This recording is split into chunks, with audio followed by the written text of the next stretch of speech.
a big house, the fastest sports car, and the best designer clothes. Winning the lottery does bring that dream life, but it also brings enemies and haters. And that's exactly what these 7 lottery winners attracted. Let's talk about the ones who hit the jackpot and were never found again. Number 7. Abraham Shakespeare.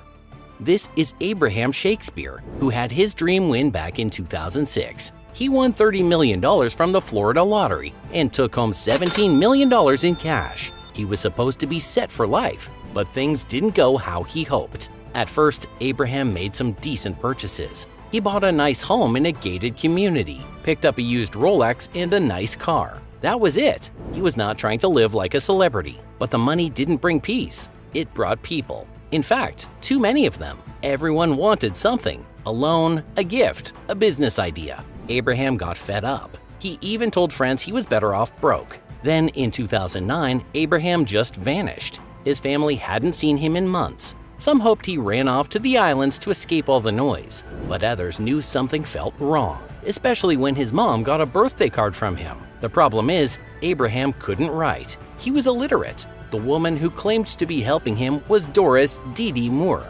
Suspicion arose when she suddenly started driving his cars, living in his house, and taking over his money. She told wild stories like Abraham was in Texas, then Puerto Rico, and then in Jamaica. She even had someone call his mom pretending to be him. Eventually, she slipped. She showed someone a spot in her boyfriend's backyard under a concrete slab. That's where the police found Abraham. He was buried 9 feet under. He had been missing since April. It was now January 2010. She tried blaming drug dealers, a lawyer, and even her own teenage son. Anything but herself. Turns out she had been spending his money all along to purchase cars, go on vacations, and buy designer stuff. She even offered someone $50,000 to say they killed Abraham, just to get herself off the hook. After months of pretending everything was fine, her scheme was exposed. Police arrested her in February 2010. By the end of 2012, Dee Moore was convicted and got life without parole. The sad thing is, Abraham was dead for nearly a year, while the woman who claimed to be his friend lived it up on his dime. And for months, no one even knew he was already gone. Unlike Abraham, who was kidnapped by someone he trusted, this next lottery winner was abducted by some unknown people. Number 6. Jonas Lucas Alves Diaz.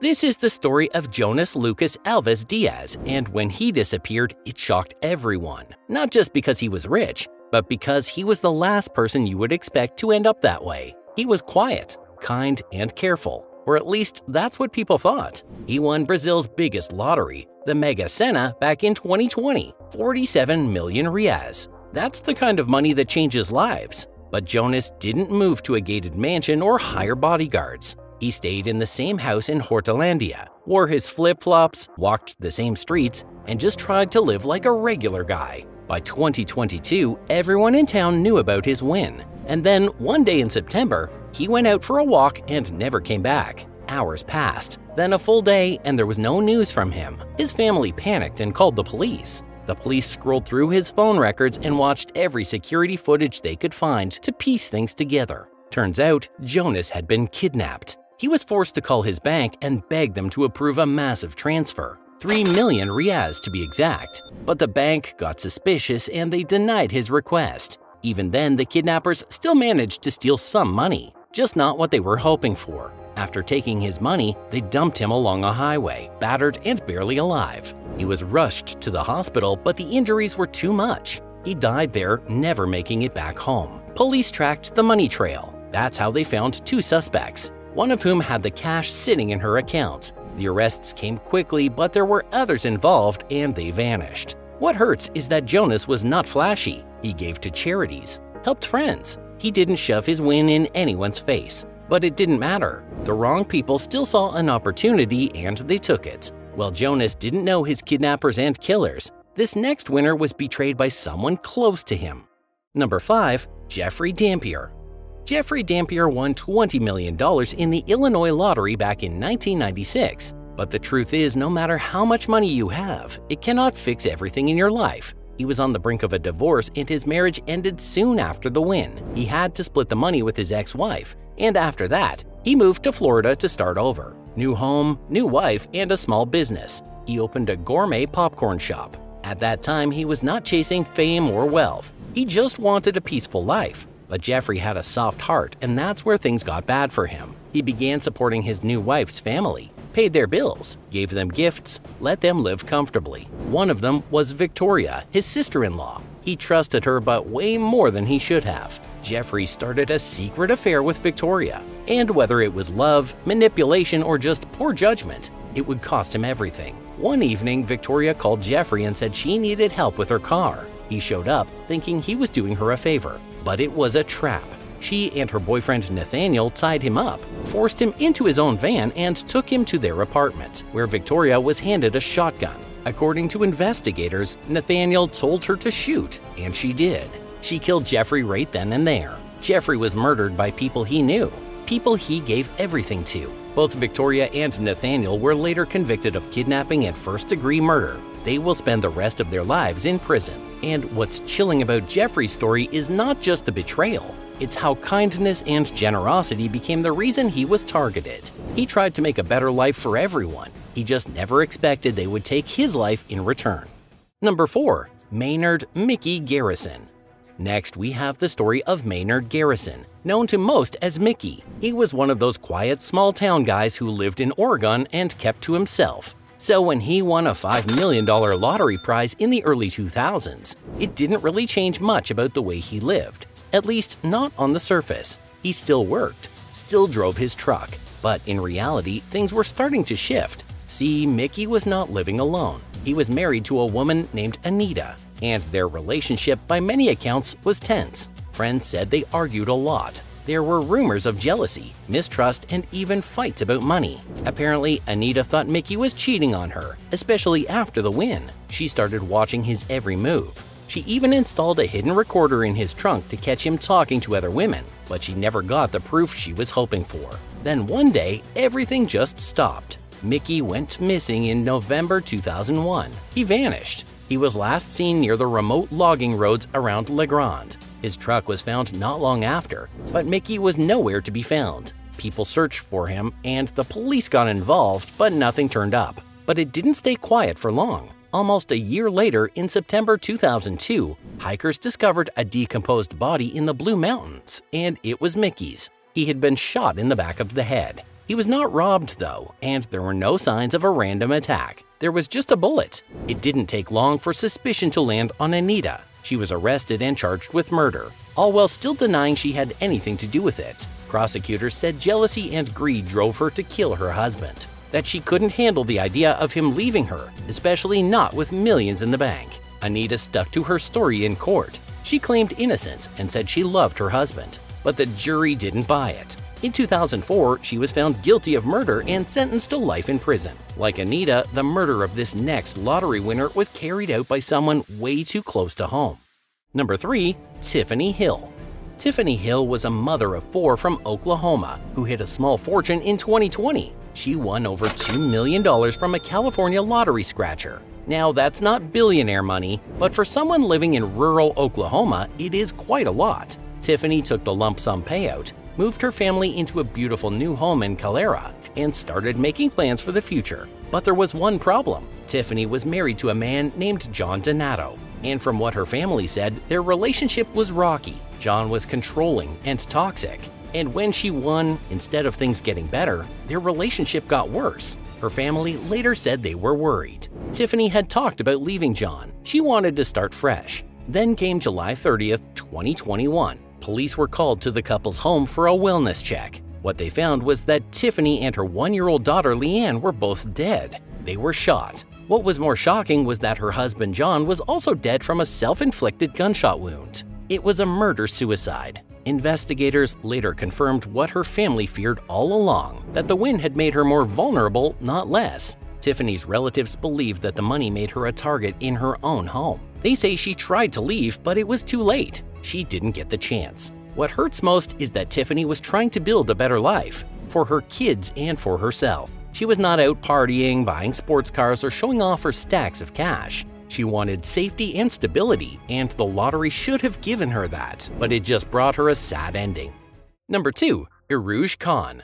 Now here is a case that still gives people goosebumps. Irouge Khan was a hard-working dry cleaner from Chicago. who won the lottery back in 2012. And not a couple thousand. He hit a $1 million jackpot with a scratch-off ticket. He was 46, had a successful business, a new wife, and a teenage daughter from his first marriage. And for a moment, everything seemed perfect. He took the lump sum, and after taxes, it was $425,000 that he took home. He even showed up for the photo op with one of those giant checks, grinning next to his family at the same 7-Eleven where he bought the ticket. Life was good, but then something shocking happened. Literally the day after his check was issued, Uruj was dead. It started like any normal evening. His wife, Shabana, made lamb curry to celebrate. He sat down with her dad, and his daughter for dinner. Hours later, he was screaming in pain and rushed to the hospital. By morning, he was gone. Doctors said he died of heart disease. No one thought it was suspicious, so they didn't ask for an autopsy. This case was closed. Well, at least for a while. But then his brother started asking questions. The sudden death didn't sit right. He pushed for a deeper investigation, and thank goodness he did. Because when they finally tested Uruj's blood, he was shocked to find out that it had a lethal amount of cyanide in it. His body had to be exhumed for more testing, but by then it had decomposed too much to find much else. Still, it was enough for officials to call it a homicide. And this is where it all turns into a courtroom circus. Family members were suddenly fighting over Uruj's estate as there was no will. His brother said his daughter deserved her share. His wife said she was entitled to everything. Then, out of nowhere, Uruj's ex-wife appeared saying she hadn't seen her daughter in over a decade, and now she wanted to reconnect. So now we have poison, mystery money, and a tangled family feud. But one thing remains unsolved. Who poisoned Uruj Khan? No one has been charged to this day. And if you thought this was twisted, wait until you hear about the lottery winner who was killed right in front of his family. Number 1. Gregory Birch Jr. Gregory Birch Jr., just 20 years old, working as a forklift driver in Georgia, doing his best to stay afloat. Then, one day in late 2015, everything changed when he won the Fantasy 5 lottery, over $430,000. To someone struggling, that's a huge amount of money. So Gregory didn't waste it. He didn't buy a mansion or move away. Instead, he used the money to help others. He bought Christmas gifts for local families. He helped people who had less than him. He wanted to give back. And that's what makes this story so hard to take, because Gregory did everything right. But as soon as his name and photo were made public, the danger began. It didn't matter that he stayed humble. People saw the money, and that was enough. On January 20th, 2016, just 2 months after his big win, masked intruders kicked in the door of his home. His girlfriend was inside, and so were his children. Gregory begged the robbers not to hurt anyone. He even offered to give them whatever they wanted, and even begged them not to do anything to him in front of his kids. But it didn't matter. One of them shot him anyway, and he died right there. The police said it was not random and that he had been targeted, watched, followed, all because he got lucky and because people knew he had money. 7 people were arrested. Some were just teenagers. Others were women. So yes, it was all deeply planned. It's sad to think that Gregory didn't live long enough to enjoy the future he was gifted. The lottery changed his life and ended it. Some wins lift you up, others paint a target on your back. And for Gregory, it was the latter. If luck drops a pile of money in your lap, it doesn't mean now you can do anything you want or that you're above the law. Some lottery winners forget this real fast and proceed to break the law. Let's hear 7 insane stories where lottery winners went to jail just a few days after becoming millionaires. Number 7. Drug Lab. In 2015, Ronnie Music Jr. from Georgia won $3 million from a scratch-off lottery ticket. He was a convicted felon at that time, so most people would see that as a second chance, maybe even a once-in-a-lifetime opportunity. But instead of turning his life around, Ronnie decided to take his money straight into the drug world. Not long after cashing in his winnings, he started investing in crystal meth. He didn't just use it, he bought it in bulk, sold it, and helped run a multi-state drug operation. And not just any drug operation. It was a large drug ring connected to a prison, where one of the leaders was serving a life sentence for murder. The inmates were using illegal cell phones to coordinate the trafficking, while people like Ronnie handled the business on the outside. At one point, his associates were caught trying to sell over 10 pounds of meth in a grocery store parking lot. Ronnie supplied the drugs and watched the deal happen nearby. Even after that bust, he didn't stop. A few weeks later, he was arrested during another meth deal, this time in Tennessee. He had brought his girlfriend and infant daughter along in the car. When agents searched his home, they found 11 guns, including an illegal shotgun and assault-style weapons. As a convicted felon, he wasn't allowed to own firearms at all. Ronnie later cooperated with federal agents and gave up information about the people he worked with. That helped prosecutors build their case, but it didn't wipe away what he had done. The judge pointed out that his actions had caused real harm because meth damages communities, families, and lives. In court, Ronnie admitted guilt and said he regretted his choices. He was fined $25,000, and he also forfeited the cash, guns, and vehicles connected to the case. Most importantly, he was sentenced to 21 years in federal prison with no parole. In short, just 2 years after winning the lottery, he lost nearly everything. Turns out, winning millions doesn't mean you can escape your past or the consequences of your actions. And the next lottery winner learned it the hard way. Number 6. Quick fall. This is the story of Leroy Fick, who won $2 million on a Michigan lottery show called Make Me Rich back in 2010. My name is Leroy Fick, and I won $2 million in the Michigan State Lottery. After taxes, he walked away with just under $1 million. That kind of money could have changed everything, and for a while it did. He built a new house, bought a shiny Camaro, and spent a bunch of his winnings on fireworks. But the good days didn't last long. Within 2 years, the money was mostly gone. Fast spending was not the only problem, though. Turns out, Leroy also kept using his government food assistance card. That raised a lot of eyebrows. After all, how can someone with a new house and sports car still qualify for food stamps? His case, along with another lottery winner, pushed Michigan lawmakers to change the rules. From then on, the state would check if lottery winners had too many assets to keep receiving government help. But Leroy's real troubles were just getting started. He was arrested in early 2012 for drug possession and driving with a suspended license. Not long after, he was back in court for firearm-related charges. By the end of that year, he was sentenced to prison for being a felon in possession of a firearm and stealing a gun. His spending was out of control, his legal problems were stacking up, and the money was long gone. He later told a judge that he had hoped people would care about him more if he helped them out financially. Instead, many turned their backs on him. It seemed like he tried to buy loyalty, and when it didn't work, it crushed him. Sadly, years later, in June 2021, Leroy's body was found in the Tittabawassee River. Police said there was nothing suspicious, but still, it was a quiet and lonely ending for someone who once flaunted his $2 million on national TV. After his win, Leroy became a local celebrity. He was even featured on TLC. But fast money and bad choices don't mix well. His rise and fall were painful to watch. All that money was supposed to bring peace. Instead, it brought him jail time and death eventually. Number 5. Fake ticket. Next, we have the shocking story of Leandra Williams from Illinois, who thought she had a brilliant idea. She claimed a piece of the record-breaking $656 million Mega Millions jackpot. There was just one very big problem. Her ticket was bought after the winning numbers were already announced, exactly 8 minutes after. That small detail made a huge difference. Williams walked into the Des Plaines Lottery Claims office looking confident. She brought a ticket with the winning numbers and all the paperwork she thought she needed. On the surface, everything looked fine, but lottery officials are not exactly easy to fool, especially not for a jackpot this massive. When they double-checked the system, it showed that the winning ticket was not sold anywhere near the Chicago area.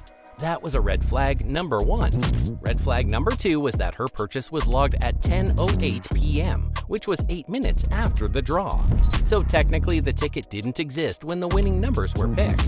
That was impossible. Still, she tried to make her case.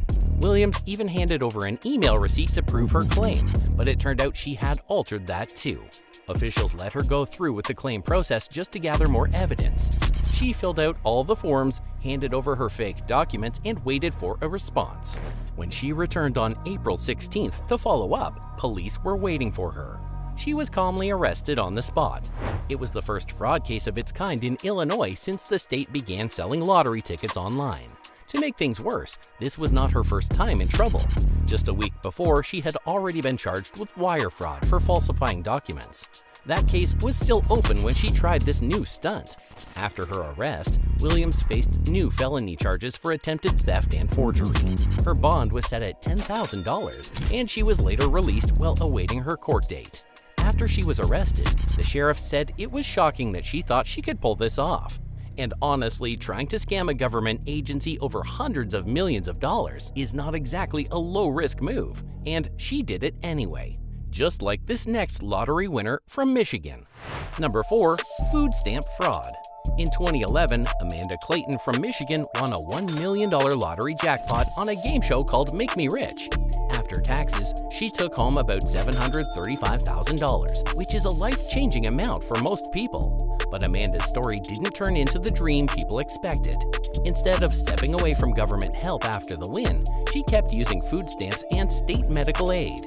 Over the next 8 months, she quietly collected more than $5,400 in public benefits, even though she now had hundreds of thousands of dollars in the bank. And yes, she also had a job for a short time during that period, which made things even messier. According to state law, anyone receiving food assistance must report major income changes within 10 days. Amanda didn't do that. When her story broke in the news, people were shocked, and not just because she was still using benefits. It was also because she seemed so open about it. She told reporters she thought she was still eligible since she didn't have a steady job. In the end, Michigan's Attorney General charged her with felony welfare fraud. She was sentenced to 9 months of probation and ordered to repay the benefits she took after her win. The story made national headlines, and the state rolled out new rules. From that point on, Michigan required the lottery office to report winners directly to Human Services to avoid cases like this from slipping through the cracks again. But Amanda's story didn't end in court. In October 2012, just months after her sentence, she was found dead at the age of 25. Police suspected a drug overdose. She was discovered at a home in Ecorse, a small city outside Detroit. It was shocking news. According to her lawyer, Amanda didn't have the maturity to handle such a large amount of money. After her demise, Amanda's case became one of the most talked about examples of how fast fortune can turn into fallout, especially when people think the rules no longer apply to them. And speaking of crashing hard after a lottery win, this next lottery winner had his own version of a financial downfall, only his came with handcuffs and not just a fine. Number 3. Million gone. Michael Santaniello was a small business owner from Chelmsford, Massachusetts. In 2009, he scratched his way into $1 million win. He chose the annuity option, which meant a steady payout of about $35,000 a year. On paper, that should have been enough to live comfortably and keep his oil service business running smoothly. But not long after the win, his life started going downhill. Michael had a gambling problem, and his lottery money could not keep up with the habit. Instead of adjusting his lifestyle, he made a choice that pushed him straight into fraud territory. Over the course of a few years, he began scamming his own customers, many of whom were elderly. He took deposits for oil tank installations and repairs, but never showed up to do the work. One by one, people across several towns paid him in good faith, and one by one, he scammed them by going MIA after taking their money. Authorities eventually caught on. When the case made it to court, prosecutors laid out a disturbing pattern of deception. Michael had convinced elderly homeowners that their heating systems were unsafe, collected their money, and then vanished. The fact that he kept repeating the same scheme only made it difficult for him to defend himself in court. To top it off, he missed his first court appearance and had to be arrested on a warrant. So not only was he facing multiple charges of larceny, but he also gave the impression he was not taking any of it seriously. In the end, he was convicted and sent to prison. Despite still receiving his annual lottery checks, he now had to deal with court-ordered repayments and a damaged reputation. Next, we have a story of a lottery winner who thought he could outsmart the system, only to land himself in federal prison. Number 2. Ticket scam. Sherman Friend was a 70-year-old from McClellandtown, Pennsylvania, who had what some might call a lucky streak. Back in December 2009, Sherman bought 208 lottery tickets, and every single one had the same number, 1127. That number hit in the Pennsylvania Midday Big Four drawing, and just like that, Sherman had won $520,000, which was a massive win by any standard. Now, Sherman could have walked into the lottery office and claimed his money like everyone else. But instead, he decided he was not giving a single dime to the IRS. Previously, he had won a car in a 2007 raffle. He remembered what happened after that win. He had to pay a tax bill, but he didn't want to do it this time. So this time, he came up with a new plan. He decided to spread the winnings among other people. He recruited more than 40 individuals, most of them unemployed or struggling financially, and asked them to cash the tickets on his behalf. For each ticket, they got $250, which was a quick payout for a favor. Sherman even waited outside the lottery offices while they did the job. The goal was to keep his name out of the system and avoid taxes. But this plan had a major flaw. Every person who cashed a ticket became part of the paper trail. Eventually, the authority noticed the patterns and involved federal investigators. They traced the winnings back to Sherman, and it all started to make sense. By the time he was in court, Sherman was facing serious tax evasion charges. The government revealed he had made over $100,000 in 2009 and nearly $380,000 in 2010, much of it from the lottery, and hadn't paid the taxes he owed. He ended up sentenced to a year and a day in prison, fined $3,000, and ordered to pay back more than $130,000 in unpaid taxes. Even though he was in his 70s and had health problems, the court didn't go easy on him. So yes, it doesn't matter how clever you think your plan is, everyone has to pay their taxes. And trying to outplay the system is never worth the risk. Next, we have a story where one person lost his freedom and the other his life. Number 1. Deadly win. It all started in early 2011. Freddie Young was a 63-year-old Detroit man who instantly became rich after his lottery club hit the jackpot. The group won a massive $46 million, and Freddie's share came out to about $1.6 million in cash. Just like that, he went from being a nobody to a millionaire. You would think a win like that would be the beginning of something peaceful, maybe early retirement, a nice house, or helping out the family. And for a while, things seemed quiet. But not long after the lottery buzz faded, Freddie's name made headlines again, and not for anything celebratory. In May of that same year, Freddie went to visit his daughter at the apartment complex where she lived. She had been having some trouble with the landlord over unpaid rent. She was 2 months behind, to be exact. The building's owner was Greg McNichol, who had purchased the property just a few months earlier and was trying to manage things responsibly. That day, he was there to deal with the overdue payments. Freddie showed up during a heated argument between his daughter and McNichol. But when Freddie arrived there, the argument escalated fast. Witnesses reported seeing Freddie pull out a pistol. In the chaos, a shot was fired and Greg McNichol, just 45 years old and a father himself, collapsed outside the building. The bullet had struck a major artery, and it was too late to save him. Freddie later told police he didn't even realize he had the gun in his hand until it went off. But that explanation didn't hold in court. He was charged and later found guilty of second-degree murder. He received a sentence of 25 to 30 years in prison. Adding to the fallout, McNichol's widow filed a wrongful death lawsuit. A judge froze Freddie's lottery winnings as a result. So not only did he lose his freedom, he lost access to the fortune he had just won. In the end, we learned that wealth doesn't protect you. It's you who has to make smart choices. So if you ever win the lottery or just dream about it, don't miss the next video. Find out what one of the most famous lottery winners says you should do immediately after hitting the jackpot. Make sure to watch this before the money reaches your account.